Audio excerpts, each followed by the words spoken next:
एक गरीब को लोन चाहिए होता है तो बैंक ना जाने कौन कौन डॉक्यूमेंट, ना जाने कौन कौन सिक्योरिटी लगा रखी है, और वहीं पे जब एक अमीर आदमी को लोन चाहिए होता है तो बैंक सिर्फ उसके ब्रांड वैल्यू पे कई हजार करोड़ों का लोन देते हैं बिना किसी गारंटी के। और वहीं पर कोई गरीब लोन ना चुका पाता है तो उसकी जमीन जब्त हो जाती है। और अगर कोई अमीर आदमी लोन ना चुका पाता है तो बैंक गवर्नमेंट उसका कोई कुछ नहीं कर पाती है। माल्या को लोन दिलाने के लिए अपने ex prime minister Manmohan Singh ने बहुत बड़ी हेल्प करी थी।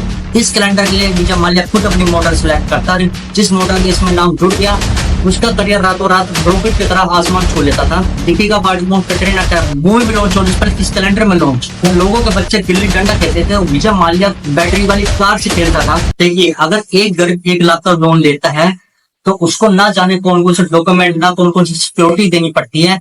और अगर वो लोन ना चुका पाए, रिकवरी वाले उसकी जान के पीछे पड़ जाते थे। सिक्योरिटी होनी भी चाहिए क्योंकि आम जनता का मेहनत का पैसा होता है। आम जनता को साथ जब आता है जब सेम बैंक बिना किसी सिक्योरिटी, बिना किसी डॉक्यूमेंट के, सिर्फ उसके अमीर आदमी के कंपनी के नाम पे वो कई हजार करोड़ को लोन देती है। उसके पास पैसा होने के बावजूद वो बैंकों को लोन वापस नहीं करता। उसे पता है चाहे सरकार हो चाहे सरकारी बैंक हो, ऊपर से लेकर नीचे तक कोई उसका कुछ नहीं कर सकता। इसके चलते इंडिया में ट्रेंड बन गया था। जो पावरफुल लोग थे बैंकों से हजारों करोड़ का लोन लेके यूके में जाके बैठ जाते हैं। आपके सामने जब मैं पूरी डिटेल रखूंगा तो आप ये खुद कहेंगे कि जो पावरफुल लोग आए इन्होंने लोन का सर्कस बना रखा है। और जब मैं आपको विजय माल्या के बारे में बताऊंगा डिटेल में तो आप खुद कहेंगे इसने कानून का सर्कस बना के यूके में जाकर आराम से बैठ गया है और सब देखते रह जाते हैं। जो गवर्नमेंट थी उस टाइम पे उसने अपनी आंख बंद कर होती है क्योंकि उन्हें भी कट मिला होता है। ये चीज समझने के लिए हमें थोड़ा साल पीछे जाना पड़ा। 1945 में जब अंग्रेज का राज था तो उसने अपने सोल्जर के लिए कई सारी फैक्ट्री बनाई थी बियर की। तो एक थॉमस आदमी निकल का आता, वो क्या करता है, जो छोटी छोटी फैक्ट्री थी उसको एक कंपनी बना लेता और उस कंपनी का यूपी ग्रुप रख देता है। एक 22 साल का नौजवान आदमी निकल के आता है और उसका नाम विक्टर माल्या होता है। तो विक्टर माल्या क्या करता है, इसे शेयर्स खरीदना चालू करता है। उसे पता था आने वाले टाइम पे ये यूपी ग्रुप कंपनी है ये आसमान तक छू लेगी। तो शेयर्स खरीद कर आधे ज्यादा शेयर्स का मालिक बन जाता है। 1947 में जब देश आजाद हो जाता है, अंग्रेज देश छोड़कर चले जाते हैं तो थॉमस भी चला जाता है। तो इस कंपनी का चेयरमैन विक्टर माल्या बन जाता है क्योंकि इसके पास आधे ज्यादा शेयर्स थे। आगे चलकर विक्टर माल्या ने यूपी ग्रुप को आसमान की ऊंचाइयों तक पहुंचा दिया था। जो इसके कंपटीशन में थे वो इसके सामने खड़े तक नहीं हो पाते थे। आगे चलकर इसने मैकडोनल्ड्स की कंपनी खरीद ली थी। कुछ सालों बाद विक्टर माल्या ललिता रामविया से शादी कर लेते हैं। उसके कुछ सालों बाद 18 दिसंबर 1955 में विजय माल्या का जन्म होता है। कम उम्र से ही विजय माल्या को बिजनेस के लिए बहुत रुचि थी।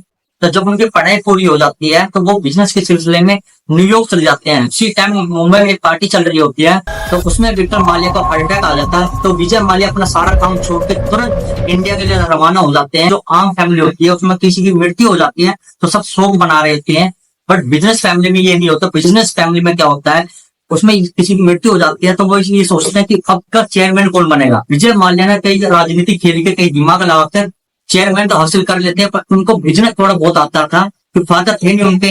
अगर वो टॉप मैनेजमेंट से पूछेंगे तो जाहिर सी बात है वो उन्हें गलत बता के ये चेयरमैन की कुर्सी को हथिया लेंगे।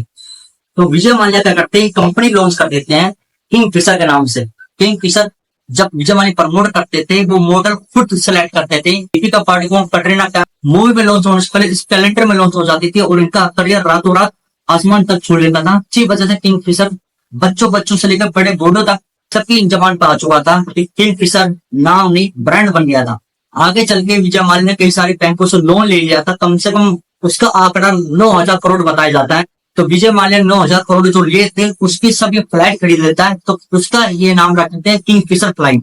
बट ये किंग फिशर फ्लाइट जो थी इन्हें 2005 में इंडिया में पहली बार लग्जरी और बिजनेस क्लास फ्लाइट लॉन्च करी थी जो आम जनता के बजट से काफी बाहर था।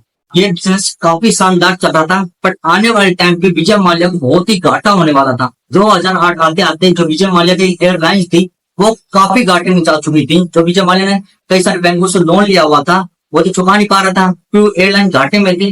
जो इसके किंगफिशर नाम से बियर की फैक्ट्री चल रही थी ये काफी शानदार चल रही थी। तो इससे इसकी लाइफस्टाइल में कोई चेंज नहीं आएगा। कई सारे लोन तो सिर्फ बिना गारंटी के मिले थे, सिर्फ इसके ब्रांड के वैल्यू पर। एयरलाइंस इतनी घाटे में जा चुकी थी, कॉस्टिंग बहुत ज्यादा लग रही थी, प्रॉफिट कुछ हो नहीं रहा था। ऑयल के दाम भी बढ़ चुके थे। 2009 आते आते किंगफिशर एयरलाइन को 418 करोड़ का नुकसान हो जाता है। तो विजय माल्या चुपचाप दिल्ली एयरपोर्ट पहुंच जाता है, और वो उस टाइम पे अपने प्राइवेट जेट से लंदन जाता है। वो जेट फ्लाइट में बैठ जाता है, और उसका नंबर 9W122 टर्मिनल 3 55 सूटकेस और अपने फीमेल फ्रेंड के साथ लंदन पहुंच जाता है। और वहां जाकर ये कहता है मैं तो इंडिया की गवर्नमेंट से पूछ कर आया हूँ, क्या लगता है जितनी उस टाइम में गवर्नमेंट की बैंक थी उनकी सभी मिली भगत थी, यह सच में विजय माल्या ने फ्रॉड करा था। अपनी राय जरूर कमेंट बॉक्स में देना। अगर चैनल पर नए हो तो सब्सक्राइब जरूर करके जाना, ताकि मेरी वीडियो आप तक पहले पहुंच सके।